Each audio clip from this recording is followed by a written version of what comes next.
जय हिंद फ्रेंड, हिंदी और प्राइड में आप सभी का स्वागत है। फ्रेंड्स, यहाँ पे देखिए हिंदी गद्य साहित्य का इतिहास डॉक्टर रामचंद्र तिवारी के द्वारा जो रचित रचना है, इसमें हम जो है आपकी क्लासेस जो लेकर चल रहे हैं उसमें उपन्यास विधा के तहत प्रेमचंद जी से पूर्व जो उपन्यास है, जिनमें सामाजिक उपन्यास, ऐतिहासिक उपन्यास और साथ ही साथ घटनात्मक उपन्यास, इन पे हमने विस्तार से चर्चा कर ली है। या ये कह सकते हैं कि आपका जो प्रेमचंद जी से पूर्व का जो समय है उपन्यास विधा का, उसके बारे में हमने जितने भी इम्पोर्टेंट उपन्यासकार थे, उपन्यास थे, उनको फिनिश कर दिया है। और अब हमें आगे क्लासेज जो लेके चलना है, तो 1877 से जो 1918 का कालखंड था, जिसे हम प्रेमचंद जी के पूर्व उपन्यास का कालखंड कहते हैं, और जिसका विभाजन आपने देखा किशोरी लाल जी अपने अकॉर्डिंग सामाजिक, ऐतिहासिक और साथ ही साथ उन्होंने घटनात्मक, तिलस्मी, जासूसी और कुछ अनुदित था, तो इनमें किया था। उनमें हमने सारे जो इम्पोर्टेंट फैक्ट थे, उनमें कुछ इंपॉर्टेंट फैक्ट बाकी रह गए थे, लेकिन जो हमने मूल टेक्स्ट से पढ़ना था वो सारा कंप्लीट हो गया है। आज प्रेमचंद पूर्व युगीन जो उपन्यास बचे हैं, साथ ही प्रेमचंद युगीन जितने भी इम्पोर्टेंट उपन्यास हैं और साथ ही उपन्यासकार हैं, उनके जितने भी इम्पोर्टेंट फैक्ट हैं उन पे हम बात करेंगे। और लास्ट में आपको क्लास के कुछ क्वेश्चन कराएंगे, क्योंकि प्रीवियस के 2-3 क्लास हुए, एक क्लास में हमने 10 क्वेश्चन कराया था, इसके बाद उपन्यास विधा से जो भी प्रीवियस के पेपर हुए हैं उनमें जो क्वेश्चन आए उसको नहीं करा पाए थे। तो आज हम आपको क्वेश्चन करा देंगे, साथ ही साथ जितने भी इंपॉर्टेंट फैक्ट है वो खत्म करा देंगे, ताकि ये ना आपको लगे कि हम मूल टेक्स्ट तो खत्म कर रहे हैं लेकिन हमने जो गद्य की विधा को जो है कहीं गाइड से नहीं पढ़ा, या लास्ट टाइम जो इंपॉर्टेंट फैक्ट है वो हमारा छूट गया। इसलिए ये क्लास कंप्लीट होने के बाद पूरी तरीके से आपको प्रेमचंद जी से रिलेटेड पूर्व में जितने उपन्यास है वो सब समझ में आ जाएगा, और साथ ही साथ प्रेमचंद युगीन कालखंड में क्या कैसे हुआ, इंपॉर्टेंट जो तथ्य है उसकी भी जानकारी हो जाएगी। तो चलिए यहाँ पे हम क्लास को स्टार्ट करते हैं। सबसे पहले इंपॉर्टेंट फैक्ट को एक बार आपको दिखा देते हैं। तो अभी देखिए आपको, क्योंकि हमने सिर्फ सामाजिक इतिहास, सामाजिक जो महत्वपूर्ण उपन्यास और उपन्यासकार थे उनके बारे में ही इंपॉर्टेंट बताया था, लेकिन क्योंकि अब घटनात्मक, जासूसी, अनुदित सारे उपन्यास आपने पढ़ लिए हैं, तो एक बार हम इसको रिवीजन कर लेते हैं जो पढ़े हैं, बाकी जहां से छूटा है वहां से हम डिटेल में कर लेते हैं। तो आपने सबसे पहले देखा था ना कि अलग अलग लोगों ने प्रस्तोता के तौर पे अलग अलग उपन्यास को पहला उपन्यास माना, किसी ने किसी आधार पे माना, और जो इम्पोर्टेंट थे उसके बारे में तो विषय विस्तार के साथ जो है विषय वस्तु के जो कंटेंट है उसका विस्तार से चर्चा भी गद्य के इस किताब में किया गया था। तो यहाँ पे जो पंडित गौरी दत्त है, इनके देवरानी जेठानी की कहानी करके ये 1870 में आया था। फिर हमने मनोहर उपन्यास पढ़ा था, वामा शिक्षक 1872 में ईश्वरी प्रसाद कल्याण राय का था। श्रद्धाराम फिल्लौरी का हमने भाग्यवती देखा था 77 में, और बालकृष्ण भट्ट का हमने कहा था रहस्य कथा, नूतन ब्रह्मचारी, 100 अजान, 1 सुजान, सद्भाव का अभाव। और साथ ही साथ आपसे क्वेश्चन भी किया था कि आप ये बताओ जो बालकृष्ण भट्ट का 100 अजान, 1 सुजान है और नूतन ब्रह्मचारी, उसका विषय वस्तु क्या है। देखिए कौन बहुत ध्यान से लेक्चर सुनता है और इसका जवाब भी देता है। और इसके बाद श्यामा स्वप्न ठाकुर जगमोहन सिंह का परीक्षा गुरु 1882। इसके बाद राधाचरण गोस्वामी का बीरबाला 1884। ध्यान रखिए जितना ये इंडेक्स में दिया गया, हाईलाइट किया गया है, एग्जाम में बार बार आया क्वेश्चन है, बहुत इंपॉर्टेंट है। देवकी नंदन खंत्री का हमने चंद्रकांता, नरेंद्र मोहिनी, वीरेंद्र वीर, चंद्रकांता संतति, कुसुम कुमारी 1899, काजर की कोठरी कई बार पूछा गया है, अनूठी बेगम है, गुप्त गोतना है, और भूतनाथ करके आपने देखा था देवकी नंदन खत्री ने भूतनाथ भी लिखा था। यानी देवकी नंदन खत्री वैसे तो तिलस्मी अयारी के लिए प्रसिद्ध थे, लेकिन उन्होंने भी एक जासूसी लिखी दिया था। फिर आपने लज्जाराम मेहता का देखा था, धूर्त रसिक लाल, स्वतंत्र रमा और परतंत्र लक्ष्मी करके था, बिगड़े का सुधार और सती सुख, सुशीला विधवा करके, आदर्श हिंदू। अंतर बताइए कि आदर्श हिंदू का विषय वस्तु क्या है, निसहाय हिंदू का क्या है, निसहाय हिंदू जो है वो किसके द्वारा लिखा गया है ना। अगर आपने ध्यान से प्रीवियस के लेक्चर को आप कर रहे होंगे तो जरूर इसका उत्तर आप दे पाएंगे। और ध्यान रखिए अगर नहीं दे पा रहे हैं तो आप फिर से उसको सुनिए कि क्या सच में हम पढ़ के आत्मसात कर रहे हैं कि बस सुनते ही चले जा रहे हैं। इसके बाद किशोरी लाल गोस्वामी है, इनके द्वारा आपने किशोरी लाल गोस्वामी का देखा था, करीबन 65 उपन्यास का जिक्र किया था। सामाजिक उपन्यास की श्रेणी में तो इन्होंने बहुत सारे उपन्यास लिखे, लेकिन ये ऐतिहासिक भी लिखे थे। हालांकि ऐतिहासिक उपन्यास में ऐतिहासिकता का अभाव था, काल्पनिक मिश्रण ज्यादा था, लेकिन इन्होंने ऐतिहासिक उपन्यास भी लिखा। और इसके अलावा आपने किशोरी लाल गोस्वामी को देखा था, एक आध उन्होंने जासूसी में लिख भी दिया था और तिलस्मी अयारी में भी लिख दिया था। आई थिंक तिलस्मी शीश महल भी इनका था, तो थोड़ा सा वो जो अलग है उसको भी ध्यान रखते चलिएगा। अयोध्या सिंह उपाध्याय रियोद का हमने देखा ठेठ हिंदी का ठाठ 1899 ईस्वी, ठेठ हिंदी का ठाठ है। अधकिला फूल 1907 है। गोपाल राम गहमरी का हमने वैसे ही बताया था कि ऐसा जितना भी इनका नाम दिया गया है उनमें आपको कठिनाई नहीं होगी, जैसे अद्भुत लाश, गुप्तचर, बेकसूर की फांसी, तो आपको नाम से ही लगेगा कि कहीं जासूस के बारे में है, कहीं जासूसी चक्कर है, कहीं चक्करदार चोरी है, जासूस की भूल है, गाड़ी में लाश है। तो ऐसा हिंट है ना नाम में कि आप मतलब वैसे ही पहचान जाएंगे कि हाँ ये किसका हो सकता है। इसके बाद आप देखिए ब्रजनंदन सहाय का है, फिर मन्नन द्विवेदी का है, रामलाल कल्याणी, राम नरेश त्रिपाठी का है, वीरांगना करके है, भुवनेश्वर मिश्र का घराऊ घटना। तो भुवनेश्वर का ध्यान रख लीजिएगा क्योंकि 1893 में इन्होंने बस एक ही रचना की, तो जिसका स्पेशली एक रचना हो या कुछ बहुत अलग प्रकार का, उसको जरूर ध्यान रखिएगा। और इसके बाद जयराम दास गुप्त का देखा था काश्मीर पतन, और हमने काश्मीर पतन के बारे में बताते, इसको आपको याद रखना है। कश्मीर कुसुम 1907 में है, और अभी अभी जस्ट आपने देखा 1907 में, ये भी बहुत इंपॉर्टेंट रचना है। अभी हमने 1907 में जो है एक रचना के बारे में, और अधखिला फूल, हाँ अयोध्या सिंह उपाध्याय हरिओत का 1907 में अधखिला फूल भी है। और इनका जो है घराऊ घटना करके, नहीं घराऊ घटना नहीं, ये जयराम दास गुप्त का काश्मीर पतन है। काश्मीर पतन में आपने देखा वो राणा जय सिंह करके थे, उनके द्वारा कि किस तरीके से वो विजय प्राप्त करते हैं, तो उनका उल्लेख किया गया। और कहते हैं ऐतिहासिक, जहाँ पे आपको ऐतिहासिक तत्वों का आवरण देखने को हर जगह पे मिलता था, ज्यादा कल्पना मिलता था, तो ऐतिहासिक साक्ष्यों का अभाव इसमें कम मिलता है। बाकी प्रामाणिकता के आधार पे देखें तो इसको माना जाता है कि हाँ ये अच्छे उपन्यास की श्रेणी में, अच्छे ऐतिहासिक उपन्यास की श्रेणी में अच्छा माना जाता है। तो काश्मीर कुसुम जो है, काश्मीर पतन 1907 जयराम दास गुप्त का, इनको ध्यान रखिएगा। इसके बाद जैनेन्द्र कुमार का गुलेनार है, और मथुरा प्रसाद का नूरजहां बेगम और जहांगीर, इसको भी बताया गया था ऐतिहासिक दृष्टि से। मथुरा प्रसाद शर्मा का जो ये है वो इम्पोर्टेंट है। और मिश्र बंधु का सिर्फ वीरमणि का उल्लेख है 1917 में। इसके बाद आप वीर चूड़ामणि कृष्ण का, और चंद्रकला करके कुंवर हनुमान सिंह का, श्याम सुंदर वैद का। ये लिस्ट जितने भी आपको दिए गए हैं, ये लिस्ट बिल्कुल अच्छे से ध्यान रखिएगा। इसके बाद हम संक्षेप में आपको बताए थे कि विषय वस्तु के तहत जो हमने, जैसे दौरानी जेठानी की कहानी था, वो कैसे गृहस्थ धन का उपदेश देने के लिए था। ईश्वरी प्रसाद और कल्याण राय मिलकर वामा शिक्षक जो लिखे थे, इसमें इन्होंने क्या चीज विषय वस्तु में रखा था। बाल विवाह के अवसर पे जो खर्च होता है उसका विरोध करने के लिए हुआ था। या फुलौरी का हमने देखा था भाग्यवती स्त्री शिक्षा मुख्य तथ्य था इसमें, है ना। तो इन सब पे हमने चर्चा कर लिया था, थोड़ा सा आपको रिवीजन करा रहे हैं। और नूतन ब्रह्मचारी, ऐसा उजान, एक सुजान, और ये सारे जो है हमने इंपॉर्टेंट फैक्ट पे बात कर लिया था। अब हमें कहाँ पे बात करना था, यहाँ से बात करना था, क्योंकि जो इसके प्रीवियस के क्लास में था तो वो सब सामाजिक उपन्यासकार और उपन्यास के तहत आता है, इसलिए हमने डिस्कशन उसको प्रीवियस के क्लास में कर लिया था। लेकिन आपको जो घटनात्मक उपन्यास में तिलस्मी अय्यारी है और जासूसी है उसको नहीं कराया था, इसलिए हमने इंपॉर्टेंट फैक्ट भी नहीं कराया। लेकिन जो आपका चौथा क्लास है, हाँ चौथे क्लास में हमने ये सारे करवा दिए हैं। तो जो इंपॉर्टेंट फैक्ट है एक बार यहाँ पे अच्छे से आप उसका रिवीजन कर लीजिए। अब देखिए हमने देवकी नंदन खत्री के बारे में क्या बात की थी, कि देवकी नंदन खत्री ने जो चंद्रकांता लिखा था, जिसमें आपने देखा था कि नौगढ़ के राजा सुरेंद्र सिंह, नौगढ़ के राजा कौन थे, सुरेंद्र सिंह थे, उनके पुत्र थे वीरेंद्र सिंह। और जो विजयगढ़ की राजकुमारी, तो विजयगढ़ के राजा जयसिंह थे। इन दोनों लोगों में, जैसे नौगढ़ के राजा सुरेंद्र सिंह है और विजयगढ़ के राजा जो जयसिंह है, इन लोगों में बहुत अच्छी मित्रता थी। इसलिए बाल्यावस्था में ही जब ये इनके पुत्र होते हैं, जैसे चंद्रकांता जो होती है, तो ये जो राजा, क्या नाम है इनका, एक विजयगढ़ की जो राजा, विजयगढ़ के जो राजा जयसिंह है, उनकी पुत्री होती है चंद्रकांता। तो चंद्रकांता और उनका बेटा क्या नाम है, नौगढ़ के राजा जो सुरेंद्र सिंह है, उनका बेटा होता है वीरेंद्र। तो इन लोगों का विवाह पहले से ही होता है कि हाँ विवाह करा दिया जाएगा। फिर आप देखते हैं कि इसमें जो है कुछ मतलब ऐसे पात्रों को, किरदारों को लाया गया है कि मतलब साजिश के तहत इन लोगों को अलग कर दिया जाता है, बाद में फिर एक हो जाते हैं। तो चंद्रकांता में यही है। बाद में चंद्रकांता संतति 2 आया तो उसमें इनके पुत्र हुए, फिर वो कैसे 2 राजकुमारियां उनको कैद कर लेती, फिर वो तिलस्मी महल से निकलते, तो ये करके इसका दूसरा पार्ट आया था। इसके बाद आपने देखा कि भूतनाथ जो है, ये देवकी नंदन खत्री का अधूरा लेकिन 6 भाग में एक उपन्यास था। उसमें उनके पुत्र दुर्गा प्रसाद खत्री, यानी देवकी नंदन खत्री जो पिता थे और पुत्र जो दुर्गा प्रसाद खत्री हैं, तो 6 भाग में ये लिख के चले गए थे भूतनाथ को। लेकिन इसके बाद इनके जो पुत्र आते हैं दुर्गा प्रसाद खत्री जी, तो 21 भाग पूरा करते हैं। और इसमें चंद्रकांता संतति के ही भूत नामक एक कुशल अय्यार की रोचक कहानी आपको, मतलब चंद्रकांता संतति में जो भूतनाथ एक कुशल अय्यार था।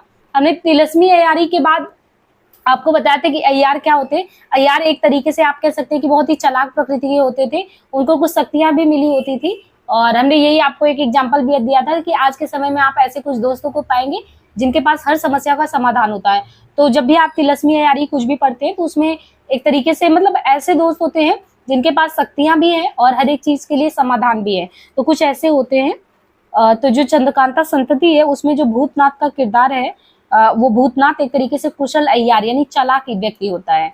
और वही जो कथा है अय्यार की रोचक कहानी, वही चीज कहते हैं कि भूतनाथ जो था, जिसको खत्री जी ने सिर्फ 6 भाग लिखा था और दुर्गा प्रसाद खत्री ने उसके 21 भाग पूरा किए, तो वही कुशल अय्यार चंद्रकांता संतति वाला इसमें भी रहता है। इसके बाद आप देखिए लज्जाराम मेहता। लज्जाराम मेहता, इनके द्वारा स्वतंत्र रमा और परतंत्र लक्ष्मी पे हमने बखूबी बहुत अच्छे से बात किया था कि कैसे रमा अंग्रेजी शिक्षा से प्रभावित होती है, स्वतंत्र जीवन व्यतीत करना चाहती है, जबकि बेचारी जो लक्ष्मी होती है वो भारतीय पारंपरिक पद्धति के तहत जो है मतलब एक पतिव्रता नारी का जीवन व्यतीत करती है। तो इसमें लज्जाराम मेहता ने तुलनात्मक ढंग से जो भारतीय नारी है कैसे वो श्रेष्ठ है, तो उसके बारे में इन्होंने विस्तार से बात की है इसमें, मतलब इस उपन्यास के माध्यम से। और इसके बाद आप देखते हैं राधा कृष्ण का निसहाय हिंदू, और इसको हमने आपसे क्वेश्चन भी पूछा, राधा कृष्ण जो दास है इनका जो निसहाय हिंदू इसका विषय वस्तु क्या है, क्यों इन्होंने लिखा था इसको, तो ये आप बताइएगा। वैसे इसे हिंदी का पहला पूर्ण उपन्यास भी कहा जाता है जिसमें नाटकीय पद्धति पर प्रसंगों के निर्माण तथा कथाओं के युगपत संक्रमण की प्रविधि अपनाई गई है। और हमने विषय वस्तु आपको पूछा है, आप बताइएगा। इसके बाद गोपाल राय हैं, इनके अनुसार निसहाय हिंदू के उपन्यास के बारे में क्या कहा गया है कि गोपाल राय ने कहा कि निसहाय हिंदू जो है हिंदी का पहला ऐसा उपन्यास है जिसमें मुस्लिम समाज का अंकन हुआ। आपको लगेगा कि जैसे निसहाय हिंदू, तो हिंदू बहुत निसहाय किनसे पीड़ित है, लेकिन ये कहा जा रहा है कि हिंदी का पहला ऐसा उपन्यास है जिसमें आपको मुस्लिम समाज का अंकन देखने को मिलेगा। किशोरलाल गोस्वामी जो हैं इनको हिंदी में ऐतिहासिक उपन्यास लेखन परंपरा का जन्मदाता माना जाता है। लेकिन एक चीज आपको ये बता दें, जब आप अभी उपन्यास पढ़ रहे थे तो किशोरीलाल गोस्वामी के जो जितने भी सामाजिक उपन्यास पढ़ रहे थे वो तो लगा कि हाँ सामाजिक उपन्यास की श्रेणी में जो भी उन्होंने करवाया है वो काफी हद तक प्रासंगिक है, समाज में सामाजिक सुधार की दृष्टि हो या मनोरंजन की दृष्टि हो। लेकिन जो इनके ऐतिहासिक हम उपन्यास पढ़ते हैं उनमें आपको जो प्रामाणिकता की बात है वो प्रामाणिकता नहीं मिलती। खैर उसको प्रामाणिकता को हम ध्यान ना दें, क्योंकि ओवरऑल आपने लास्ट में देखा था, किसी ने जिक्र किया था कि ये जितने भी हिंदी के साहित्यकार रहे हैं कोई वो इतिहास की खोज तो कर नहीं रहे थे, उन्हें सामाजिक सुधार की दृष्टि से अगर कुछ नया समाज में देना था तो वो उस तरीके से लिखे। थोड़ा बहुत उसमें ऐतिहासिक साक्ष्य है, बाकी उसमें कलात्मकता है, क्योंकि साहित्य का नाम ही है कि कोई भी चीज है आपके समाज में, यानी उप प्लस न्यास, उप मतलब कि निकट, न्यास यानी थाती, यानी आपके आसपास आपके निकट जो समाज में हो रहा है बेसिकली उसी तो उपन्यास में उसी को कलात्मक ढंग से प्रस्तुत किया जाता है। तो ऐतिहासिकता का प्रमाण देना वो तो इतिहास का काम है। बाकी हमें क्या है कि जो हमारा साहित्य का इतिहास है या जो इतिहास मतलब जो साहित्य होता है, साहित्य में कोई भी उद्देश्य को साझा मतलब कि उद्देश्य यानी जो हमारा साध्य है उसकी पूर्ति के लिए हम बस इतिहास वगैरह को एक तरीके से साधन के रूप में मानते हैं, अल्टीमेट हमारा वो लक्ष्य नहीं होता है। तो किशोरीलाल जी को ना ऐतिहासिक उपन्यास लेखन के परंपरा का जन्मदाता माना जाता है कि यहीं से हमारे यहाँ पे ऐतिहासिक उपन्यास के बारे में जो है लिखना लोगों ने शुरू किया। भले ही प्रामाणिकता का अभाव था लेकिन लिखना शुरू कर दिया। और किशोरीलाल गोस्वामी कृत हृदय हारिणी व आदर्श रमणी, इस पे हमने पहले भी बात किया। इसमें हिंदी का पहला ऐतिहासिक उपन्यास किसको माना जाता है, ये क्वेश्चन आ सकता है कि किसका हृदय हारिणी व आदर्श रमणी। एक तो ये क्वेश्चन है किसका है, एक तो ये आपका पूछा जा सकता है कि कौन सा ऐसा है जो हिंदी का पहला ऐतिहासिक उपन्यास है। तो किशोरीलाल गोस्वामी कृत जो है हृदय हारिणी व आदर्श रमणी जो है वो हिंदी का पहला ऐतिहासिक उपन्यास है। इसमें आपको रंगपुर के कुमार नरेंद्र सिंह और कृष्णनगर की राजकन्या कुसुम कुमारी के कथानक का वर्णन है, हमने पहले भी बात किया था। अब यहाँ पे देखिए बाकी देखिए संक्षेप में वही चीज जो हमने मूल टेक्स्ट में बात किया था उसी को मूल गाइड में भी निकाल के रखा गया, कुछ अलग नहीं होता। आपको पूरी तरीके से विश्वास हो जाएगा कि हम बहुत अच्छे से टेक्स्ट भी कर रहे हैं, टेक्स्ट वाला ही तो गाइड में रखा जाता है, तो हमको बार बार मूल टेक्स्ट अच्छे से पढ़ ले तो हमको ओवरऑल हमारा समझ विकसित हो जाएगा। अब ये हमने पहले भी बात किया कि लखनऊ की कब्र शाही महल सरा, इसकी रचना गोस्वामी जी ने अंग्रेजी पुस्तक बादशाह के गुप्त चरित्र के आधार पर की है। इसमें आपको वही लखनऊ के नवाबी महल के विलासपूर्ण जीवन लीला कैसे रहता था वही है। पूरे उपन्यास का सार भी आप देखेंगे तो नवाबी महल का विलास ही लखनऊ के नवाबों के लिए कब्र बन गया, इसीलिए नवाबों का शहर भी कहते हैं। आपको लखनऊ में, यहाँ के पुराने लखनऊ में भी आप देखेंगे तो ऐसे बहुत सारे आपको नवाब घराने मिल जाएंगे जो बहुत ही खस्ता हालत में है, आप उनको देख सकते हैं, लोग देखने भी आते हैं इनको। गोस्वामी जी द्वारा रचित तो स्वर्गीय कुसुम और कुसुम कुमारी जो था वो वेश्या जीवन पर आधारित था। और हमने आपके प्रेमचंद जी के उपन्यास के बारे में भी बात किया था, बजारे हुस्न करके उनका उर्दू में जो था, और जिनका रूपांतरण सेवा सदन 1918 में हुआ था, उसमें भी वेश्या विषय को केंद्र वस्तु बना के लिखा गया था। बहुत ही अच्छा उपन्यास है, उसको आप मतलब प्रसार भारती पे देख भी सकते हैं। उसको बजारे हुस्न नाम से आई थिंक फरमाया गया, उसको सेवा सदन भी करके है। तो हरियोत्कृत है ठेठ हिंदी का ठाठ। तो ठेठ हिंदी का ठाठ को आपको इसलिए ध्यान रखना था क्योंकि हमने बताया था हो सकता है आपको कंफ्यूजन है कुछ इसमें हिंदी के बारे में ऐसा कुछ। तो ठेठ हिंदी के ठाठ का ऐसा कुछ नहीं है कि इसका नाम ऐसे रख दिया गया तो आप इसको ऐसे सोचेंगे।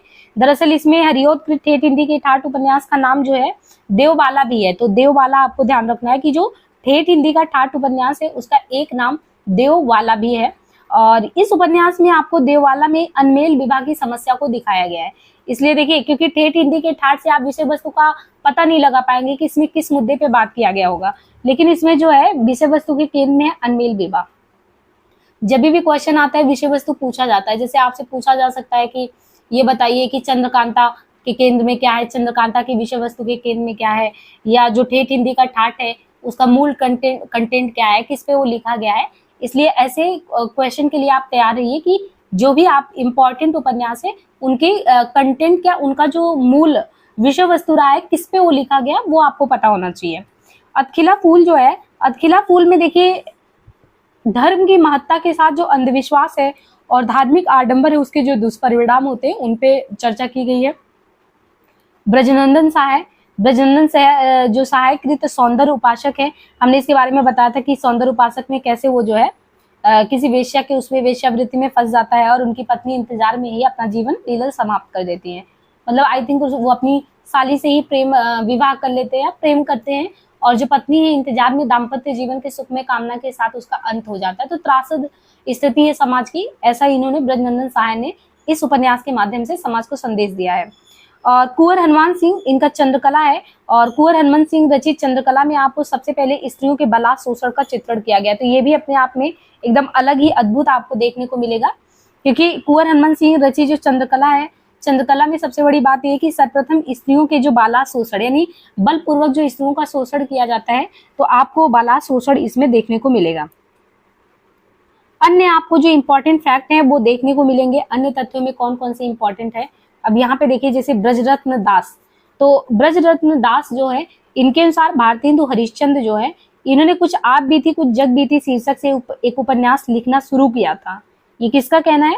ब्रजरत्न दास के अनुसार उन्होंने कहा कि भारतेंदु हरिश्चंद्र ने कुछ आप बीती कुछ जग बीती शीर्षक से एक उपन्यास लिखना शुरू किया था, जिसका केवल एक हिस्सा उन्होंने लिखा था, और इसका पहला हिस्सा का नाम क्या था? प्रथम खेल। तो ये भी बिल्कुल नया क्वेश्चन है आपके लिए, क्योंकि आपने देखा होगा कि भारतेंदु जी ज्यादा निबंध विधा हो गया या नाटक में उन्होंने अपनी लेखनी चलाई, लेकिन ऐसा सच कुछ कि उपन्यास भी उन्होंने लिखा तो कुछ ऐसा नहीं है। लेकिन आपको ये ध्यान रखना है, इन्होंने कुछ आप बीती कुछ जग बीती करके उपन्यास लिखना शुरू किया था, लेकिन उसका एक हिस्सा प्रथम खेल के नाम से ही इनका प्रकाशन में आया, और पता नहीं है। और बाकी जो बाबू शिवनंदन सहाय हैं, उन्होंने कुछ आप बीती और कुछ जग बीती को उपन्यास माना है, किंतु ज्यादातर विद्वानों ने इसे आत्मविश्वास नहीं माना है, इसे मतलब कि वो नहीं माना है, उपन्यास नहीं माना है, इसे आत्मचरित जो है प्रबंध निबंध के तहत रखा है। तो इसको भी ध्यान रखना है। अब देखिए जितने भी इंपॉर्टेंट फैक्ट थे प्रेमचंद जी से पूर्व, वो सारे हमने आपको करा दिए हैं, कुछ भी आपका यहाँ पे शेष नहीं रह गया। अब यहाँ से प्रेमचंद युग शुरू होगा, तो हम अभी प्रेमचंद युग पे बात नहीं करेंगे, क्योंकि जो आपका इसके बाद क्लास आएगा तो इंट्रोडक्टरी क्लास में हमने सबसे पहले आपको प्रेमचंद युग के बारे में संक्षेप में तथ्य हम बता देंगे, इसके बाद ही हम मूल टेक्स्ट पे आएंगे। अब थोड़ा सा आपके मूल गाइडों में से कुछ और भी बचे हुए इंपॉर्टेंट पॉइंट जिनको हम करा दे रहे हैं, हम चाहते हैं आपका कुछ भी पॉइंट ना छूटे, है ना। और इसके बाद हम कुछ क्वेश्चन कर लेते हैं, और जो है इस तरीके से इसका जो है क्लास का द एंड करते हैं। अब यहाँ पे आपको देखिए, यहाँ पे देखिए, अब आपको ये विश्वास हो जाएगा कि सच में मेरा कुछ नहीं छूट रहा है, क्योंकि हमारा ये आदत होता है ना कि हम 10 जगह पे ये चेक करते रहते हैं कि क्या हमारा कुछ छूट रहा है कि नहीं छूट रहा है। मतलब ये एक विद्यार्थी जीवन में तो वैसे भी जिज्ञासूपन होना ही चाहिए, लेकिन हम लोगों के मन में कुछ ज्यादा ही रहता है कि कहीं से भी और कर ले, क्या कुछ छूट रहा है। तो विश्वास मानिए, मूल टेक्स्ट भी हो रहा है, क्वेश्चन भी हो रहा है, और आपका गाइड से भी हो रहा है, तो कुछ भी नहीं छूट रहा है। आप एक क्या 10 गाइडों का प्रयोग कर लेंगे तो भी आपको एज सच वही चीज मिलेगा, क्योंकि जो मूल टेक्स्ट होता है ये गाइड भी वहीं से बनते हैं, तो वो कुछ अलग नहीं होता है। अब आपको देखिए कि हमने प्रेमचंद पूर्व जो समय है जिसको प्रथम उत्थान कहा गया है, तो आप जब रामचंद्र शुक्ल के हिंदी साहित्य का इतिहास पढ़ेंगे तो बहुत ही रोचक ढंग से उन्होंने प्रस्तुत किया है। संपूर्ण इतिहास को उन्होंने किस तरीके से डिवीजन किया था कि आप पूरे कालखंड को बहुत अच्छे से समझ जाएं, तो उन्होंने उत्थान में इनको डिवाइड किया था। और आपने देखा था कि 4 प्रकरण था, जैसे उन्होंने आदि काल को प्रकरण में डिवाइड किया, फिर ऐसे भक्ति काल को किया, फिर ऐसे ही रीति काल को किया, ऐसे आधुनिक काल को किया। उन्होंने सबके सहूलियत को, मतलब विद्यार्थी जीवन में पाठकों की सहूलियत के लिए उन्होंने उसको बहुत छोटे छोटे पार्ट में, प्रकरण में डिवीजन कर दिया था। तो प्रकरण में विभाजन करने के बाद कुछ ऐसे थे जिनको उत्थान में भी विभाजित कर दिया था। तो जब आप जो आधुनिक काल के थे विधाओं में रामचंद्र शुक्ल के हिंदी साहित्य के इतिहास को करेंगे, तो वहां पे आप देखेंगे कि प्रेमचंद पूर्व प्रथम उत्थान के उसमें उन्होंने विभाजित किया है। और हम आपको रिकमेंड कर रहे हैं कि रामचंद्र शुक्ल के साहित्य की सीरीज हमने करवा रखी है, उसको आप जरूर कर लीजिए। हर एक हिंदी साहित्य के विद्यार्थी को जो कॉम्पिटेटिव एग्जाम में बैठने वाला है उसको शुक्ल जी की किताब की पूरी जानकारी होनी चाहिए। मतलब वो कहीं पे भी आपको इंटरव्यू से लेके कहीं भी पूछा जा सकता है, तो आपको उसको ध्यान रखना है। देखिए प्रेमचंद जी के पूर्व जो हमने उपन्यास में सामाजिक उपन्यास हो गया, ऐतिहासिक हो गया, घटनात्मक में जासूसी उपन्यास और साथ ही साथ तिलस्मी अयारी उपन्यास है, इनको तो हमने अच्छे से कवर किया। इसलिए यहाँ पे ये कहा जा रहा है कि जो हिंदी में हमने कहा कि हमारे यहाँ का जो उपन्यास आया वो तो बांग्ला से प्रभावित था, और बांग्ला वाला जो है इंग्लिश से, इंग्लिश जो लिटरेचर था वहाँ के नॉवेल से प्रभावित था। और हमारे यहाँ का जो उपन्यास है उसमें बांग्ला के भी तत्व हैं, और आप उसमें देखिए इंग्लिश लिटरेचर के भी तत्व है, साथ ही साथ हमने संस्कृत से भी जो इम्पोर्टेंट चीजें थी उनको भी मिक्स किया। तो ओवरऑल हमारे यहाँ का उपन्यास जो जिस निकल के आता वो मिक्स उपन्यास हो जाता है। और हम जो है यहाँ पे इसे क्या कहते हैं, तो अपने यहाँ हिंदी में नॉवेल के अर्थ में उपन्यास शब्द का प्रयोग किया जाता है। हिंदी में नॉवेल के अर्थ में उपन्यास शब्द का पहला प्रयोग आपको कहाँ पे देखने को मिलेगा, तो पहला प्रयोग भारतेंदु हरिश्चंद्र जी ने 1875 ईस्वी में हरिश्चंद्र चंद्रिका में प्रकाशित अपने अपूर्ण रचना मालती के लिए किया था। याद हो आपको, हमने बताया था कि 1877 भागवती के आने से ही हिंदी जगत में उपन्यास शुरू हो गया था। 1918 तक इसका कालखंड चला था, और जिसमें आप देखते हैं कि 1850 से लेके, हाँ यहाँ पे 1850 से लेके आप यहाँ पे समझिए कि 1900 तक का जो यात्रा था वो हमारे यहाँ पे आधुनिक काल में भारतेंदु युग कहा जाता है। और इसके बाद 1900 से 1918 या 20 मान लीजिए तो वो हमारा द्विवेदी युग है। इसलिए यहाँ पे नॉवेल शब्द का सबसे पहले प्रयोग कोई भागवती में नहीं देखने को मिला जिसे हम पहला उपन्यास कहते हैं, बल्कि प्रेमचंद पूर्व जो नॉवेल शब्द का सबसे पहले प्रयोग करता है वो प्रयोग करता है भारतेंदु हरिश्चंद्र। वैसे भी भारतेंदु हरिश्चंद्र जी ने हिंदी जगत में आप देखेंगे आधुनिक काल में नवजागृत के अग्रदूत भी वही हैं। लगभग सभी विधाओं पे उन्होंने थोड़ा थोड़ा लेखनी चलाई है, कुछ में वो महारत हासिल करके चलाए हैं, कुछ में उन्होंने थोड़ा बहुत लिखा, लिखने का प्रयास किया, कुछ छोड़ दिया। जैसे आप कहानी उपन्यास में इनकी लेखनी को नहीं देखेंगे, जितना इनका लोहा आप देखेंगे कि नाटक विधा में, निबंध में इन्होंने लिखा है, अच्छा उतना इन्होंने उपन्यास है, कहानी है, उनको नहीं टच किया है। लेकिन थोड़ी विषय वस्तु के केंद्र में रख के कुछ ना कुछ लेखनी चलाई है। तो इन्होंने जो अपनी एक रचना थी मालती रचना के लिए ना जो है, क्योंकि इनकी पत्रिका निकलती थी, जैसे बाला बोधनी पत्रिका हो गया, हरिश्चंद्र मैगजीन हो गया, हरिश्चंद्र पत्रिका हो गया। तो नॉवेल के अर्थ में उपन्यास, यानी जो नॉवेल बोला जाता है, तो नॉवेल के लिए उपन्यास जो है उस शब्द का सबसे पहले प्रयोग करता थे भारतेंदु हरिश्चंद्र, और समय क्या था 1875। इसलिए आपको ये ध्यान रखना है 1875 किसमें जो है हरिश्चंद्र जो पत्रिका इनका निकलता था हरिश्चंद्र चंद्रिका करके, उस प्रकाशित पत्रिका के लिए उसमें एक रचना निकलता था, वो अपूर्ण रचना था, पूरा भी नहीं हुआ था, रचना का नाम था मालती, उसके लिए इन्होंने प्रयोग किया था। और इस तरीके से ब्रजरत्न दास के अनुसार भारतेंदु हरिश्चंद्र जी ने कुछ आप बीती कुछ जग बीती से एक उपन्यास लिखा था, जिसमें हमने कहा था कि पूरा तो नहीं हो पाया, और पहला आपने देखा प्रथम खेल नाम से वो लिख कर रह गया। अब यहाँ पे हमने देखना एक लिस्ट दिया है हिंदी के पहले उपन्यास, उपन्यासकार और प्रस्तोता। हर एक जो विद्वान है उनके अनुसार जो है उनके मतांतर अलग है। कोई पहला उपन्यासकार किसी और को मानता है, कोई अलग मानता है। तो आपको ये ध्यान रखना है कि यहाँ पे कौन से सन में कौन सा उपन्यास आया और किसने किसको पहला उपन्यासकार के तौर पे मान्यता दिया है। अब जैसे उसमें भी आप रामचंद्र शुक्ल और हजारी प्रसाद द्विवेदी को बिल्कुल ध्यान रखिएगा, क्योंकि ये मूलतः जो कहते हैं प्रामाणिक माना जाता है, तो इन दोनों लोगों को तो ध्यान में रखिएगा। बाकी कुछ लोगों का और भी ध्यान में रखिएगा, ताकि अगर क्वेश्चन आता है तो आप आराम से उसको एलिमिनेट करके सॉल्व कर पाए। अब जैसे डॉक्टर गोपाल राय हैं, तो डॉक्टर गोपाल राय जो प्रस्तोता हैं, वो तो देवरानी जेठानी की कहानी 1870 में जो आया था, पंडित गौरी दत्त उपन्यासकार थे, इन्हीं को इन्होंने पहला उपन्यास माना था। और विजय शंकर मल हैं, इन्होंने श्रद्धाराम फुलोरी का जो भागवती आया था 1877 इसी से माना, क्योंकि वैसे भी हम कालखंड की शुरुआत इसी से देख रहे हैं, इन्होंने तो फिलहाल इसी से माना था। इसके बाद श्री रामचंद्र शुक्ल, रामचंद्र शुक्ल का हमने कहा था आपको ध्यान रखना है, ये हिंदी अंग्रेजी ढंग का पहला मौलिक उपन्यास 1882 में जो परीक्षा गुरु आया था, परीक्षा गुरु को माना था। और आज तक अभी चैनल पे आपको परीक्षा गुरु उपन्यास हमने नहीं कराया है, आगे आने वाले समय में हम उपन्यास को बहुत ही रोचक ढंग से आपके सामने रखेंगे। कुछ उपन्यास जैसे हमने आपको दिव्या उपन्यास है, मैला आंचल है, ये कुछ उपन्यास बहुत अच्छे से कराया, उनको आप देख सकते हैं।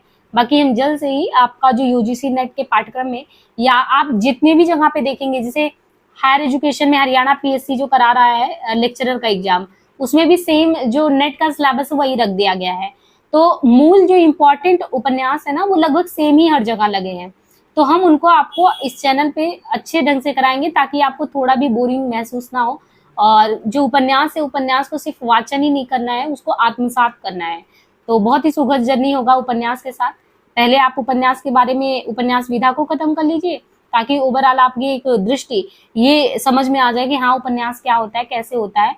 फिर आप ये भी लगा पाएंगे कि ये कौन से श्रेणी में आता है उपन्यास, सामाजिक है, राजनीतिक है, आंचलिक है, घटनात्मक है, जासूसी है ना। ये विषय वस्तु के प्रति आप ज्यादा ही एक तरीके से सचेत हो पाएंगे, तो उसके लिए तैयार रहिएगा। लेकिन पहले तो बहुत अच्छे से इसको करिए, और जो भी क्वेश्चन पूछ रहे हैं उनका आप जवाब भी देते जाइए, अपना पार्टिसिपेशन दिखाइए, तो आपको बहुत अच्छे से लाभ होगा इस जो सीरीज है इससे। हमने कहा कि गोपाल राय जो प्रस्तोता थे वो किसको माने थे, तो उन्होंने गौरी दत्त को माना था, विजय शंकर मल ने श्रद्धाराम फिलोरी को माना था, रामचंद्र शुक्ल ने श्रीनिवास दास को माना, और आचार्य रामचंद्र शुक्ल ने किसको माना था, लाला श्रीनिवास दास के परीक्षा गुरु। इसलिए जो आचार्य रामचंद्र शुक्ल है, देखिए दो चीजें हैं, आचार्य रामचंद्र शुक्ल ने जो माना था वो श्रीनिवास दास के 1882 परीक्षा गुरु को माना था। और आप बताइए हजारी प्रसाद द्विवेदी जी ने किसको माना था, उनका भी हमने जिक्र प्रीवियस क्लास में किया था। रामचंद्र शुक्ल ने लाला श्रीनिवास दास का ये जो परीक्षा गुरु है उसको माना कि हाँ इन्होंने जो लिखा है अंग्रेजी ढंग का पहला है। अब कुछ इंपॉर्टेंट उपन्यास और उपन्यासकार हैं जिनसे क्वेश्चन आता है, समरी यही गाइड में आपको दिया है। इसमें गौरी दत्त का देवरानी जेठानी का समय आप याद रखिएगा 1877, कई बार एग्जाम में आया है कि ये कब लिखा गया था, इसका कालखंड का समय क्या था। इसके बाद ईश्वरी प्रसाद व कल्याण राय, इन्होंने वामा शिक्षक लिखा, 1872 में ये आया था। श्रद्धाराम फुलोरी का भागवती का समय बताया ही था हमने, 77 परीक्षा गुरु का बताया ही था। बालकृष्ण भट्ट का हमने बताया था कि आपको नूतन ये निसहाय हिंदू 1890 में राधा कृष्ण दास का था, है ना, निसहाय हिंदू। और ठाकुर जगमोहन का जो है श्यामा स्वप्न, और इसके बाद लज्जा राम मेहता का धूर्त रसिक लाल स्वतंत्र नवा परतंत्र लक्ष्मी बिगड़े का सुधार। किशोरी लाल गोस्वामी का आपने तारा देखा था ना कि लौंग लता स्वर्गीय कुसुम नव्य समाज वाचनी करके, ये सारा है। देखिए ये रिवीजन हो रहा है ना, इसलिए हम फटाफट इसको करा दे रहे हैं, बस आपकी तसल्ली के लिए कि आपका कुछ भी छूट नहीं रहा है। ये समझ लीजिए कि यहाँ पे हम प्रेमचंद पूर्व युग खत्म करेंगे तो आपका कुछ भी नहीं छूटने वाला, बस आपकी तसल्ली के लिए हम सारी चीजों का जितना भी जतन हो सकता है सब मतलब अच्छे से कर रहे हैं, कुछ भी छूटने वाला नहीं है। इसके बाद आपने देखा था ब्रजनंदन साय का सौंदर्य उपासक राधाकांत करके था। और मन्नन देवी का ध्यान रख लीजिएगा क्योंकि रामलाल 1917 में एक ही है, तो जिनका स्पेशली एक है उनको भी ध्यान रखिएगा। और राधिका रमण प्रसाद सिंह जिनका हमने जिक्र किया था कानों में कंगना करके, इन्होंने वन जीवन व प्रेम लहरी करके 1916 में लिखा था। अयोध्या उपाध्याय का ठेठ हिंदी का ठाठ उपन्यास को मुहावरों का पाठ्य पुस्तक कहा जाता है। अभी तक हमने आपको बताया था कि ठेठ हिंदी का ठाठ आपको किस विषय वस्तु पे लिखा गया है। एक तरीके से उसमें देखिए अनमेल विवाह पे लिखा गया है, तो ऐसे आपको ठेठ हिंदी का ठाठ पढ़ के आपको कुछ लगेगा नहीं कि इसका क्या विषय वस्तु हो सकता है। हो सकता है कुछ ऐसे लिख दे हिंदी के विकास के बारे में ऐसे, तो आप कंफ्यूज हो जाएंगे। लेकिन जो कंटेंट है यानी जो विषय वस्तु है मूल, वो आपके जो शीर्षक है उससे काफी मैच नहीं करता, काफी अलग है। और इसको मुहावरों का पाठ्य पुस्तक कहा जाता है क्योंकि आप जब ठेठ हिंदी का ठाठ पढ़ेंगे उसमें आपको ढेर सारे मुहावरों का प्रयोग देखने को मिलेगा। राधा कृष्ण दास का निसहाय हिंदू हिंदी का पहला उपन्यास है जिसमें मुस्लिम समाज का अंकन किया गया है। और इसके विषय वस्तु के बारे में हमने पूछा भी था, यहाँ पे दिया है, ये गोवध निवारण के लिए था। अब पता नहीं आप लोगों ने ध्यान से लेक्चर देखा था कि नहीं देखा था, क्योंकि हमने क्वेश्चन पहले ही क्लास में पूछा था। अगर आपने ध्यान से सुना होगा तो आप उत्तर जरूर देंगे। बाकी हमने यहाँ पे बता दिया ये गोवध निवारण, यानी गाय की जो हत्या होती थी, अपने यहाँ हिंदू धर्म में गौ हत्या को बहुत बड़ा पाप माना जाता है। तो इन्होंने इसी के समाधान के लिए इस चीज को, यानी ये उपन्यास समाज में सुधार की दृष्टि से इसको लिखा था, गोवध निवारण की दृष्टि से। इसके बाद किशोरी लाल गोस्वामी के द्वारा स्वर्गीय कुसुम कुसुम कुमारी जो है बेश्या जीवन पर आधारित हिंदी का पहला उपन्यास था। बाद में हमने कहा कि सेवा सदन भी आ गया था। फिर इसके बाद आप लगातार उपन्यास में देखते हैं कि वेश्यावृत्ति को किस तरीके से हमारे समाज में बहुत बड़ा, आप कह सकते हैं कि समाज का अभिशाप है, जो उन वंचित महिलाओं को, जो सम्मान के पात्र हैं, जो अपनी जीविकोपार्जन के लिए अगर इस तरीके से जीविका का एक आधार चुनती है, तो ऐसा नहीं कि अल्टीमेट साध उनके जीवन का यही है। जीवन में एक तरीके से उनको भी देखा जाए तो वो भी इंसान है, जैसे हर एक इंसान अपना कार्य कर रहा है अपने पेट की, अपनी क्षुधा की पूर्ति के लिए, तो भी अगर अपनी जिस्म बेच रही तो क्षुधा पूर्ति के लिए। अगर उन्हें कुछ और भी विकल्प मिलता तो शायद वो ऐसा नहीं करती। तो हमें समाज के किसी भी वर्ग के प्रति इस तरीके से नकारात्मक रवैया बिल्कुल नहीं अपनाना चाहिए। तो वेश्यावृत्ति पर जो भी हमारे हिंदी साहित्य में लेखक रहे हैं, हम उन पे एक तरीके से उनको अपनी तरीके से कोट कोट प्रणाम करते हैं कि कम से कम उन्होंने उन महिलाओं के बारे में समझा जिनको हमारा समाज तिरस्कृत करता है। भले ही उनको लूटता भी है, लेकिन समाज उनको तिरस्कार की नजर से देखता है। चाहे थर्ड जेंडर की बात हो, चाहे वेश्यावृत्ति की बात हो, इन सभी संवेदनशील मुद्दों पे एक विद्यार्थी जीवन में या मनुष्य होने के नाते हम सभी को बहुत ही ज्यादा संवेदनशील होना चाहिए इनके प्रति, इनको सम्मान के नजरिए से देखना चाहिए।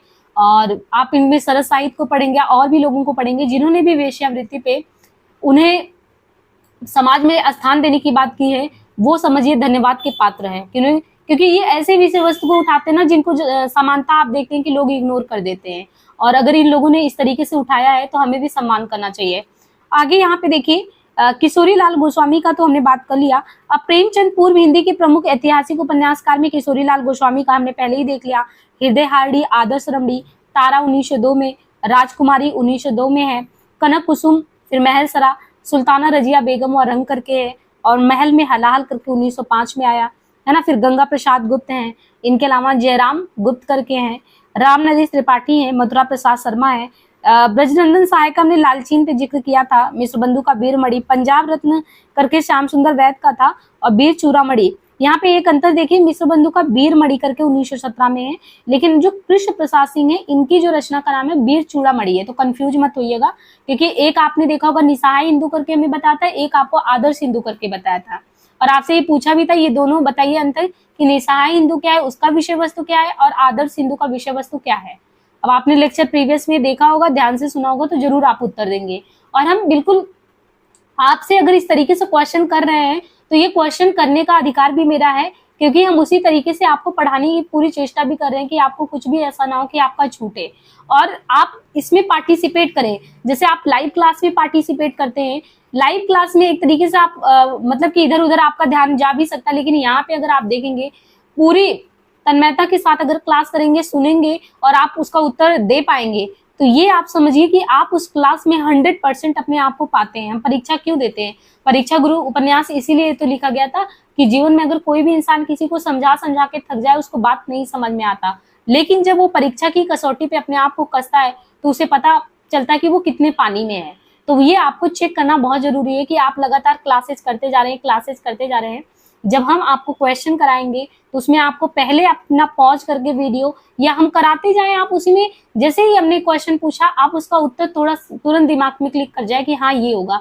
अगर हमने लिया आदर्श रमणी नाम तो तुरंत आपको आ जाए। जैसे ही हमने बार बार जिक्र किया निसहाय हिंदू, आदर्श हिंदू, तुरंत आपको पता चल जाए सामाजिक में होगा, ऐतिहासिक में होगा, जासूसी में होगा, तिलस्मी अयारी में होगा। ऐसे पढ़ाई की जाती, ये है पढ़ाई करने का वैज्ञानिक पद्धति। सिर्फ आपको ना लेक्चर सुनना है, किसी के भी लेक्चर को आंख मूंद के बिल्कुल नहीं फॉलो करना। इवन मैं पढ़ा रही हूँ, बिल्कुल फॉलो ऐसे नहीं करना है। आपको लेक्चर सुनना है, आपके एग्जाम में कोई सॉल्व करने नहीं आएगा। अगर हम कथा वाच रहे हैं, हम आपको पढ़ा रहे हैं, तो ये मेरा भी फायदा है इसमें। मुझे भी इससे अध्ययन कराने से, अध्यापन कराने से मेरा भी, अगर आप देखेंगे तो शब्दकोश बढ़ रहा है और चिंतन पद्धति बढ़ रही है, हमारे पढ़ाने का कौशल बढ़ रहा है। लेकिन ये हमेशा आपको ध्यान रखना है कि विद्यार्थी जीवन में आंख मूंद के किसी पे विश्वास नहीं करना है। हमने आपको बोला कि यहाँ पे अगर हम गद्य साहित्य का इतिहास करा रहे हैं तो हम एक माध्यम है, माध्यम इवन आपके लिए एक साधन है, और अल्टीमेट साध्य यानी आपके जो गोल है, आपके लक्ष्य की जो आपको पूर्ति करनी है, प्राप्त करनी है लक्ष्य, उसके साधक आप हो। इसलिए ध्यान रखिए कि एक जो साधक होता है वो अगर कोई साध्य उसको लक्ष्य की पूर्ति करना होता है तो उसको साधन चाहिए होता है। आपका यूट्यूब है जिसके माध्यम से आप यहाँ पे पढ़ रहे हैं, हम आपको पढ़ा रहे हैं, ये सब बीच का एक साधन मात्र है। इसको अल्टीमेट अपना साध्य कभी मान के मत चलिएगा। आप निसंदेह हम बता रहे हैं कि कोई भी एग्जाम में बैठेंगे, अपना 100% देंगे, तो कम से कम अगर ना भी पास हुए तो अपने आप को गिल्टी फील नहीं करेंगे, क्योंकि विद्यार्थी जीवन में बहुत ज्यादा उतार चढ़ाव आता है और लास्ट में हम अपने आप को ही कोसते हैं कि काश हम ये सुधर गए होते, काश हम किसी का अंधभक्ति नहीं करते। ये चीज आपको ध्यान रखना, किसी पे निर्भर नहीं रहना, मेरी क्लास पे भी पूरी तरह निर्भर नहीं रहना है। ये क्लास आपके लिए साधन भर है, एक माध्यम भर है, इसका उपयोग आप एक माध्यम की तरह करिए और अपने साधन का प्रयोग इस तरीके से करिए कि अल्टीमेट आपको साध्य की पूर्ति के साधक आप हो, सच्ची भक्ति आपको दिखानी है अपने प्रति, ठीक है। और यहाँ पे आप आगे देखिए कि देवकीनंदन खत्री के तिलस्मी अयारी उपन्यास के बारे में उनको प्रवर्तक के तौर पे मानते हैं, तो ये हमने कर लिया था। इसके बाद देवकीनंदन खत्री के पुत्र दुर्गा प्रसाद खत्री ने कैसे पिता उनके जो भूतनाथ थे, पिता भूतनाथ नहीं, उन्होंने जो भूतनाथ लिखा था तो उन्होंने वही हमने देखा कि 6 पार्ट ही उसका पूरा किया था, तो पुत्र ने उसके शेष जो भाग थे उनको पूरा किया था। फिर गोपाल राम गहमरी को हमने देखा कि कैसे हिंदी में जासूसी उपन्यास की श्रेणी में प्रवर्तक के तौर पे जाने जाते हैं। इसके बाद आप इनको देखिए, हिंदी का कानन डायल कहते हैं, क्योंकि अंग्रेजी में कानन डायल करके कोई थे जो जिन्होंने जासूसी उपन्यास काफी लिखा और हमारे हिंदी के जो उपन्यासकार है उनसे बहुत प्रभावित हुए। फिर आप देखते हैं कि इसीलिए अपने यहाँ पे जो गोपाल राम गहमरी जी है, इन्होंने इस तरीके से लिखा, तो इसलिए कहा गया कि अपने यहाँ के कानन डायल यही है। इसके बाद आप देखिए प्रेमचंद पूर्व हिंदी के अन्य महत्वपूर्ण जो औपन्यासिक रचनाएं हैं उनमें भुवनेश्वर जी का घराऊ घाट करके, घराऊ घाट ध्यान रखिएगा, बलवंत भूमिहार करके 1896 में है, सौदामिनी करके 1891 में राधाचरण गोस्वामी का है। मुझे जहां तक याद है कि एक बांग्ला साहित्य में भी हमने उपन्यास पढ़ा था, सौदामिनी करके है, अगर आपको पता होगा तो कमेंट में पिन कीजिएगा। बाकी सौदामिनी 1891 में राधाचरण गोस्वामी का है। कुंवर हनुमंत सिंह, इनका चंद्रकला है 1893। कंफ्यूज मत होइएगा कि चंद्रकांता, चंद्रकांता तो बहुत ज्यादा प्रसिद्ध है, वो देवकीनंदन खत्री का है, इसका नाम है चंद्रकला 1893 में कुंवर हनुमंत सिंह। और अगर आपने नाटक विधा के तहत सिंदूर की होली पढ़ा होगा तो चंद्रकला और मनोरमा उसमें बहुत महत्वपूर्ण पात्र होते हैं, है ना। और जैनेन्द्र किशोर का है गुलेनार करके, गंगा प्रसाद गुप्त जी का लक्ष्मी देवी 1910, अवध नारायण का है बीमाता 1916, ब्रजनंदन साय का है राजेंद्र मालती अद्भुत प्रायश्चित, अरण्यबाला। जो कुंवर हनुमंत सिंह ने जो ये चंद्रकला लिखा था 1893 में इसका समय बताया गया है, इसको हिंदी का पहला ऐसा उपन्यास माना जाता है कि जिसमें स्त्रियों के बलात् शोषण का अंकन किया गया है। तो जैसे कोई भी उपन्यास लिखा गया है ना, तो जिसमें कुछ खास बात है, जैसे ये हो गया चंद्रकला 1893, क्योंकि इसमें हिंदी का ये पहला उपन्यास है जिसमें स्त्रियों के बलात् शोषण का अंकन किया गया है। तो ऐसे जब क्वेश्चन आए तो उनको आपको एकदम दिमाग में रखना कि हाँ, इस उपन्यास में कुछ हट के है, विषय वस्तु तो लिया ही गया लेकिन कुछ जो है जो पहला होता है कि यानी बाला शोषण का पहली बार प्रयोग है, या किसी में आपने देखा कि खड़ी बोली का पहला प्रयोग है, मतलब कुछ भी पहला जो हो रहा है उसको आपको दिमाग में रखना, क्योंकि यहाँ से क्वेश्चन बनते हैं। अब आगे देखिए, पंडित बालकृष्ण भट्ट, इनका 100 अजान 1 सुजान है, और हिंदी का अगर कहें कि कोई पहला चरित्र उपन्यास है, यानी चरित्र मतलब कि जिसपे चरित्र प्रधान हो, प्रमुख भूमिका चरित्र का हो, तो पंडित बालकृष्ण भट्ट का 100 अजान 1 सुजान है। अब द्वितीय उत्थान जो है प्रेमचंद युग से शुरू होगा, तो ये आप नेक्स्ट क्लास में देखेंगे। हमने अपनी तरफ से प्रेमचंद पूर्व युग में जितने भी आपको उपन्यास थे इंपॉर्टेंट, जितने वो उपन्यासकार थे, वो जासूसी है, घटनात्मक है, तिलस्मी होंगी, वो सारी पूर्ति होंगी, क्योंकि हम पूरी तन्मयता के साथ इस पे बात करने वाले हैं। अब जितना भी टाइम बचा है हम क्वेश्चन कर लेते हैं। हमें ये भी तो विश्वास जगाना कि हाँ, जो हम पढ़ रहे हैं क्या वो हम प्रमाणित तौर पे पढ़ रहे हैं, वो क्वेश्चन आते हैं कि नहीं आते हैं।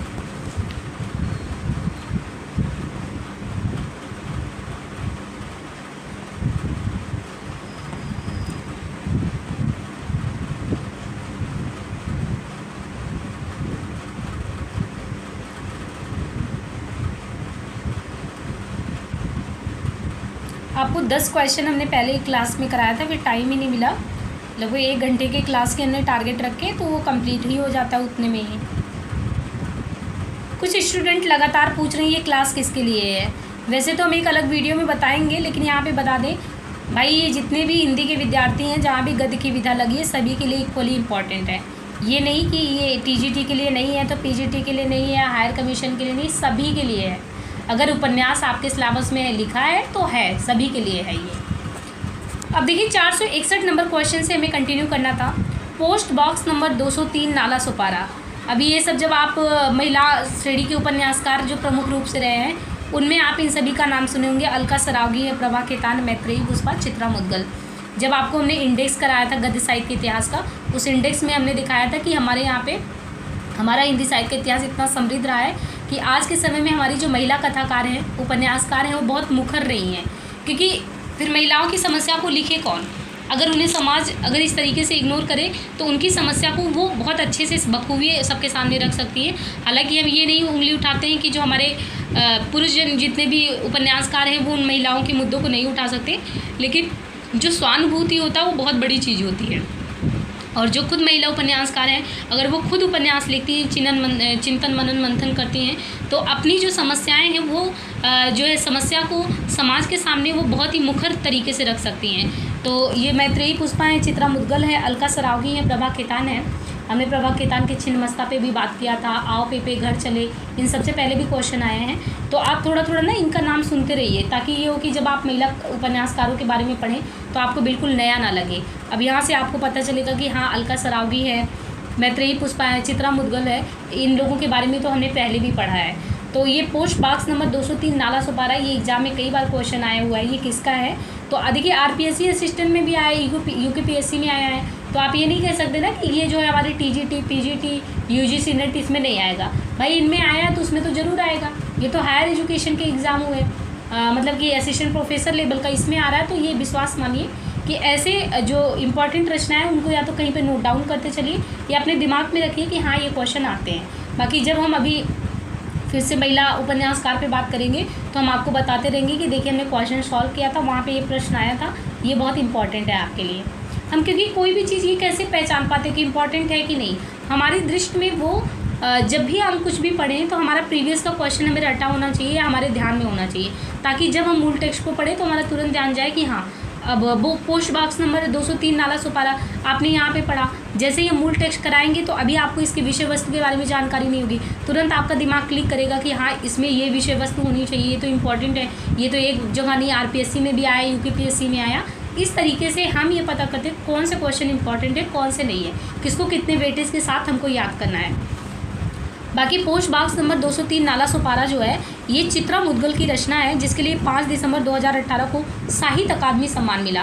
तो इसके कंटेंट को आपको बहुत अच्छे से ध्यान रखना है, क्योंकि साहित्य अकादमी से सम्मानित भी है। ऐसे भी क्वेश्चन आते हैं कि कौन कौन सी रचनाएं आपकी साहित्य अकादमी से सम्मानित है। तो नाला सुपारा जो है 2018 का साहित्य अकादमी से सम्मानित है। चित्रा मुद्गल के आपको अन्य उपन्यास देखें तो आवा करके है, 2000 ईस्वी में आवा उपन्यास है। लपटे करके है, तो देखिए आवा भी 2000 में इन्होंने लिखा था, और इनके अलावा लपटे करके 2000 ईस्वी में लावा जो है लपटे भी लिखा था। पेंटिंग अकेली है, तो इन्होंने एक पेंटिंग अकेली है करके लिखा था, 2014 ईस्वी में लिखा था। पोस्ट बॉक्स नंबर 203 ये 2016 में आया, तो 2016 में ये रचना आया है और 2018 में इसको साहित्य अकादमी सम्मान से सम्मानित किया गया है। बाकी आवा 2000 में है, पेंटिंग अकेली 2014 में है, और लपटे करके वो 2000 ईस्वी में है। प्रभा खेतान के अन्य उपन्यास तो पहले भी देखिए इसका जिक्र हुआ है। तालाबंदी 1991 में है, छिन्नमस्ता 1993 में है, बहुत इंपॉर्टेंट है छिन्नमस्ता। और आओ अपने अपने चेहरे, पीली आंधी, तो ऐसे भी आप याद कर सकते हैं कि जैसे है कि पीली आंधी चल रही थी, और पीली आंधी में जो है घर का ताला बंद है, और घर का ताला बंद है तो अपने अपने चेहरे के साथ लोग जो है छिन्नमस्ता, वैसे दुर्गा का अवतार माना जाता है छिन्नमस्ता जी को, कि नारी अपने आप पूर्ण रूप में आ जाए। तो आप छिन्नमस्ता में देखते हैं कैसे एक नारी का मतलब बालात शोषण होता है उसके ही घर में उनके भाइयों के द्वारा होता है। तो ये तो बहुत ही समाज के एक आप कह सकते हैं ना कि विभत्स दृश्य है, वो छिन्नमस्ता में दिखाया गया है। तो प्रभा खेतान के अन्य उपन्यासों में जो है आपको इस तरीके से कि ताला बंद है और पीली आंधी चल रही है, अपने अपने चेहरे और छिन्नमस्ता का रूप लेके चल रहे हैं, ऐसा कुछ आप इमेजिन करके याद कर सकते हैं। ये तो प्रभा खेतान का हो गया, चित्रा मुद्गल का हो गया। इसके बाद मैत्रेयी पुष्पा करके हैं, ये भी महिला उपन्यासकार में बहुत प्रसिद्ध उपन्यासकार रही हैं। इनका स्मृति दंश करके 1990 में स्मृति दंश, बेतवा बहती रही 1993 में है, बेतवा बहती रही। इदम नम करके है, इदम नम, तो ये 1994 में है। चाक इनका कई बार एग्जाम में आया, चाक किसका है, तो ये मैत्रेयी पुष्पा का है, चाक 1997 में। झूला नट करके है 1999 में। तो स्मृति दंश 1990, बेतवा बहती रही 1993, इदम मम करके 1994 और चाक 1997, झूला नट करके है ये 1999 में है। इसके बाद आप ये देखिए अलगा सरावगी। अलगा सरावगी के अन्य उपन्यास में है कलिकथा बाय बाईपास, कलिकथा वाय बाईपास, शेष कादम्बरी 2001 ईस्वी, कोई बात नहीं 2004। एक चीज़ आप ध्यान रखिए, इसमें जो व्याख्या में जिनके संबंध में यहाँ पे बात की गई है, ये महिला जो उपन्यासकार रही हैं, ऐसा नहीं कि इनके बस इतने ही उपन्यास है, इससे ज़्यादा भी हैं, लेकिन जो इनके बहुत इंपॉर्टेंट उपन्यास है ना, इनको वही उपन्यास यहाँ पे जो है आपको दिया गया है। इसलिए ये ध्यान रखिए, जैसे इनका कलिकथा बाईपास, ये कलिकथा बाया बाईपास जो हो गया वो कई बार अलका सरावगी का पूछा गया है, या जो चाक 1997 में है मैत्रेयी पुष्पा का, या उनका छिन्नमस्ता प्रभा केतान का हो गया। ये ऐसे हैं कि एग्जाम में बार बार क्वेश्चन में आए हुए हैं। इसके बाद देखिए दूसरा क्वेश्चन है, औपन्यासिक कृतियों का आपको रचनाकार से सुमेलित करना है। कुरु कुरु स्वाहा, मछली मरी हुई, काला जाल, झिनी झिनी भीनी चदरिया। तो यहाँ पे आप ये सोच रहे होंगे कि जो हमने पढ़ा वो तो नहीं आ रहा है, तो ये ध्यान रखिए कि ये जो क्वेश्चन आजकल आ रहा है इसमें आप देखेंगे कि जो नए उपन्यास हैं, हम लोग तो प्रेमचंद पूर्व उपन्यास पढ़े हैं, वो उतने भी आज के समय में प्रासंगिक नहीं है, लेकिन जब भी हम कोई चीज़ पढ़ते हैं तो बहुत ही क्रमबद्ध अध्ययन करते हैं ना, तो वहाँ से क्वेश्चन आते हैं, लेकिन उतनी मात्रा में नहीं आते जितना हमको जो आधुनिक काल में इतिहास लिखे गए हैं। आधुनिक काल मतलब ये कह सकते हैं कि वर्तमान परिप्रेक्ष्य में आप 2000 के बाद से जो उपन्यास देखेंगे लगातार, उनसे जितने क्वेश्चन आ रहे हैं, तो उनकी सारी रचनाओं को आपको लगभग ध्यान रखना है। बाकी प्रेमचंद युगीन है, प्रेमचंद जी से पूर्व जो है उनसे क्वेश्चन आते कम आते हैं। प्रेमचंद युगीन उपन्यास से आते हैं अच्छे खासे क्वेश्चन, वहाँ से आते हैं। तो कुरु कुरु स्वाहा है, मछली मरी हुई है, काला जल, ये सब देखिए आप नए उपन्यासकारों का नाम पढ़ रहे हैं। इनको जब हम नए उपन्यासकारों में पढ़ेंगे तो इन सब का नाम आएगा। अभी आप क्वेश्चन देख लीजिए। राजकमल चौधरी है, अब्दुल बिस्मिल्लाह है, मनोहर श्याम जोशी हैं, शानी है। सानी की कहानी आपने देखी होगी, एक दुनिया समानांतर हमने कहानी जो पढ़ाया था उसमें इनका एक नाव के यात्री, आई थिंक, हाँ ये कहानी है इनका। अब यहाँ पे आप सुमेलित करेंगे तो ये आरपीएससी असिस्टेंट प्रोफेसर का क्वेश्चन है। देखिए 2020 का क्वेश्चन है ये। कुरु कुरु स्वाहा, मनोहर श्याम जोशी, बहुत इंपॉर्टेंट है, बार बार एग्जाम में आता है कुरु कुरु स्वाहा करके। और मछली मरी हुई है, राजकमल चौधरी का है। काला जल गुलेशेर खान सानी का है। और झीनी झीनी चीनी बतरिया करके अब्दुल बिस्मिल्लाह का है। इसके बाद आचार्य शुक्ल के अनुसार अंग्रेजी ढंग का हिंदी का पहला मौलिक उपन्यास कौन सा है? देखिए कितनी बार ये एग्जाम में आया है। आचार्य शुक्ल के अनुसार अंग्रेजी ढंग का हिंदी का पहला उपन्यास कौन सा है?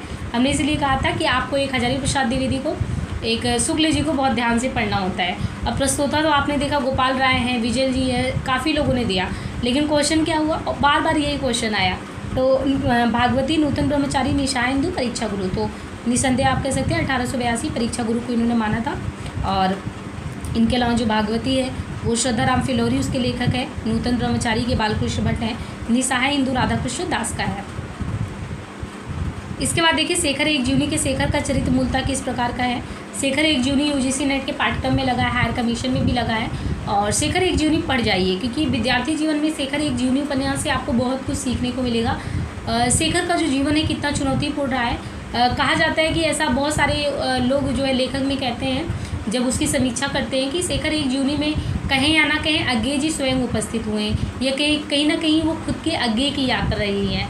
तो आप ये देखते हैं कि शेखर एक जीवनी में कैसे जो है शेखर जो मतलब कि जीवन का आखिरी दिन होता है, फांसी लगने वाला होता है, फिर अपने वृत्तांत को याद करता है कि कैसे हमारी जीवन यात्रा रही है, और उन संघर्ष को याद करते चला जाता है। जीवन में कितने अलग अलग पड़ाव आए, कैसे चुनौतियों भरा यात्रा रहा, कैसे एक व्यक्ति जो एकदम ज़मीन से सतह से उठता है और कितने अच्छे पद पे जाता है। तो वो सारी चीज़ें आपको देखते हैं शेखर एक जीवनी में देखने को मिलता है। और ये मूलतः जो है चरित्र मूलक जो है उपन्यास जो है, मूलतः ये चरित्र मूलतः किस प्रकार का? तो विद्रोही। क्योंकि जैसे एक घर में छोटा बच्चा होता है, अगर वो बहुत जिज्ञासु है तो हर एक चीज़ पूछता रहता है। और हमारे पेरेंट्स की पेरेंटिंग ऐसी होती है कि बहुत ज़्यादा पूछेगा तो लोगों को लगेगा वो पागल है, जबकि है नहीं, वो बहुत जिज्ञासु है। इसलिए हमेशा बच्चे को समझना चाहिए, बच्चे को मन को समझना चाहिए। शेखर एक जीवनी उपन्यास में आपको यही समझाया गया है कि शेखर विद्रोही प्रकृति का क्यों हो गया, क्योंकि मम्मी है, पापा हैं, वो सारे बच्चों की तरह उसको भी डील कर रहे हैं, जबकि वो जिज्ञासु प्रकृति का है, वो सबसे हट कर रहना चाहता है, उसके मन पे ठेस लगती है। तो इन सारी चीज़ों को इग्नोर किया जाता है और आप देखते हो कैसे विद्रोही बन जाता है। तो शेखर एक जीवनी के शेखर का चरित्र मूलतः विद्रोही प्रकार का है। शेखर एक जीवनी सच्चिदानंद हीरानंद वात्स्यायन अज्ञे का मनोविश्लेषणात्मक उपन्यास है। मनोविश्लेषणात्मक उपन्यास मतलब कि हमारी जो मन की ग्रंथियाँ हैं उनको भी इंसान को समझना चाहिए। हमेशा हमारे शारीरिक हाव भाव को नहीं देखना चाहिए, हमारे मन मस्तिष्क में क्या उद्वेलन हो रहा है उनको भी समझना चाहिए। तो ये मनोविश्लेषण परक उपन्यास की श्रेणी में आता है। इसके दो भाग हैं, पहले भाग का प्रकाशन 1940 ईस्वी में और दूसरे का 1944 ईस्वी में हुआ। हमने शेखर एक जूनी का पहला पार्ट जो है, पहला क्या दूसरा ही, दोनों ही करवा रखा है, आप उसको प्लेलिस्ट में जाके देखिएगा। शेखर एक जूनी हमने पढ़ा रखा है। और इसमें अगेन है बाल मन पर पड़ने वाले काम। देखिए बाल यानी जो बच्चे का मन होता है उसमें जो कभी कभी होता है काम वासना भी, जब थोड़ा सा समझदारी होता है तो जागृत होने लगता है, और अहम उसके अंदर जो घमंड हो, डर हो, इन सब के भय के प्रभाव उसकी प्रकृति पर कैसे पड़ता है, और वो बच्चा जो है समय के साथ कैसे बिल्कुल अलग बनता है, वो उस चीज़ के बारे में इसमें वर्णन है। अन्य प्रमुख कृतियों में आप देखेंगे कहानी संग्रह विपथगा है, परंपरा है, कोठरी की बात है, जयदोल है, ये इनकी कहानी संग्रह में आता है। और नदी के द्वीप उपन्यास तो बहुत इंपॉर्टेंट है 1951 में, अपने अपने अजनबी 1961, तीनों ही इंपॉर्टेंट है। शेखर एक जीवनी, नदी के द्वीप 1951 में है, और अपने उसके 10 साल बाद, यानी नदी के द्वीप 1951 में आया, उसके 10 साल बाद फिर उन्होंने एक क्रांतिकारी रचना रचा उपन्यास की श्रेणी में, वो है अपने अपने अजनबी 1961 में। इसके बाद यात्रा वृत्तांत, यात्रा वृत्तांत करके अरे यायावर रहेगा याद। अब ये अरे यायावर रहेगा याद यूनिट 10 जो आपका यूजीसी नेट का सिलेबस है उसमें भी आपके सिलेबस में लगा हुआ है। एक बूथ सहसा उछली, तो ये इनके यात्रा वृत्तांत अज्ञे जी के 2 हैं, एक अरे यायावर रहेगा याद, एक बूथ सहसा उछली। और हम नदी के द्वीप करके एक मतलब कविता भी है इनका, जो आपके यूजीसी नेट हिंदी के जो 5वीं यूनिट है कविता वाला यूनिट, वहाँ भी लगा हुआ है। तो ये ध्यान रखिएगा कि नदी के द्वीप नाम से इनका उपन्यास है जो कि 1951 में आया था, और हम नदी के द्वीप है जो कविता है वो यूनिट 5 में आपके लगा हुआ सिलेबस में है। मैला आंचल उपन्यास में कहाँ का चित्रण है, तो ये देखिए पहले भी क्वेश्चन आया है, और ये बार बार क्वेश्चन आता है, झारखंड में आया है, छत्तीसगढ़ में आया है, DSLV TGT में आया है, तो ये क्वेश्चन तो आपसे गलती से भी गलती नहीं होना चाहिए। तो ये मेरीगंज है, पूर्णिया बिहार के बारे में पूरे आंचलिक उपन्यास की श्रेणी में लाके इनको खड़ा कर देता है फणीश्वरनाथ रेणु जी को। बाकी आप देखिए जो है राही मासूम रजा का आधा गांव करके है, आई थिंक, हाँ, उसको भी पहला जो उपन्यास आंचलिक में माना जाता है, लेकिन प्रामाणिक तौर पे इनका यही माना जाता है कि फणीश्वरनाथ रेणु जी ही मैला आंचल के माध्यम से हिंदी में उपन्यास विधा में इन्होंने एक तरीके से ऐसी लेखनी चलाई जिसमें आंचलिकता का पुट दिया गया। इससे पहले अगर देखा जाए तो शायद वो पुट किसी और में देखने को नहीं मिलता। तो मैला आंचल जो है 1954 में, इसका समय भी ध्यान रखिएगा कि ये कब आया, तो मैला आंचल जो है 1954 में आया, आंचलिक उपन्यास है। बिहार के पूर्णिया जिले के जो मेरीगंज गांव का चित्रण इसमें किया गया है। मैला आंचल के प्रमुख पात्र में आप देखते हैं कौन कौन है, तो डॉक्टर प्रशांत हैं। डॉक्टर प्रशांत देखिए किस तरीके से एक PhD स्कॉलर जो है जो बहुत मतलब आगे जा सकता था ज़िंदगी में, अगर वो पैसा ही कमाना चाहता तो विदेश जाके मतलब डॉक्टरी का काम कर सकता था, लेकिन उसने समाज के उस वंचित तबके को चुना जिसमें उसे लगा कि सच में समाज सुधार किया जा सकता है।